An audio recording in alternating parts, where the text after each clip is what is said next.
እኔ ለደጋግ ባሮቼ አዘጋጅቻለሁ ጀነትን ማላ አይኑን ረአት አይን አይተው ማታቀው ዓለም ወላ ኡዙኑን ሰሚዐት ጀነት ውስጥ የሚሰሙት ድምፅ ተሰምቶ የማይታወቅ ጆሮ አዳምጠው ማታቅ የፌሽታ ድምፅ ይሰማሉ። ወላ ኸጠረ ዐላ ቀልቢ በሸር በሰው ልጅ ልቦና ውስጥ እንዲህ አይነት ዓለም አለ እንዴ?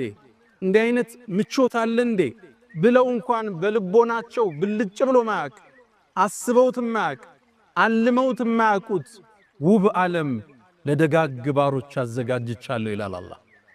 ስለ ጀነት ስናወራ ዱንያ ላይ የምናያቸውን ዕቃዎችን ብንጠቅስም ከጀነት ጋር ይገናኙ ስሙ ብቻ ነው እዚህ ላይ ያለው። ለዛ ነው አብዱላህ ብኑ አባስ የነቢዩ ዓለይሂ ሰላቱ ወሰላም ያጎት ልጅ ለይሰ ፊል ጀነቲ ሸይኡን ሚማ ፊ ዱንያ ኢለል አስማእ ነው የሚል።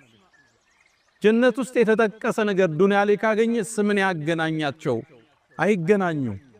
ውበቱ፣ አይነቱ፣ መዓዛው፣ ጥፍጥናው፣ ስያሜው ብቻ ነው የመጣው። ስለዚህ ዱንያ እንደ መነጽር እያየን የጀነት ቆይታ እናደርጋለን።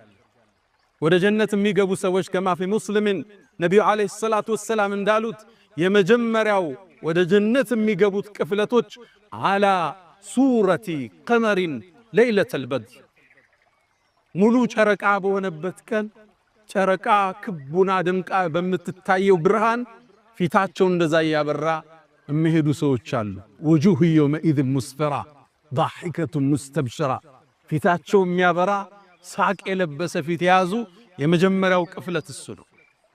ሁለተኛው ቅፍለት አላ ከውከብን ድርይን ፊ ሰማኢ ኢዳአተን ከሰማይ መሃል ብልጭ ብሎ የምታየው የደመቀ ኮከብ አለ። በዛ ቅርጽ የሚመጡ አሉ ፊታቸው እያበራ። እነሱም ይላሉ ነቢዩ ዓለይሂ ሰላቱ ወሰላም ሽንት ቤትን አይጠቀሙም ይላሉ። ጀነት ውስጥ ሽንት ቤት የለም፣ ንፍጥም የላቸው፣ አክታም የላቸው። ማበጠሪያቸው ከወርቅ ነው። ጭስ የሚያጨሱበት ገል የተለየ ነው። ጀነት ውስጥ እንቅልፍ የለም። እንቅልፍ ደስታን ይሻማልና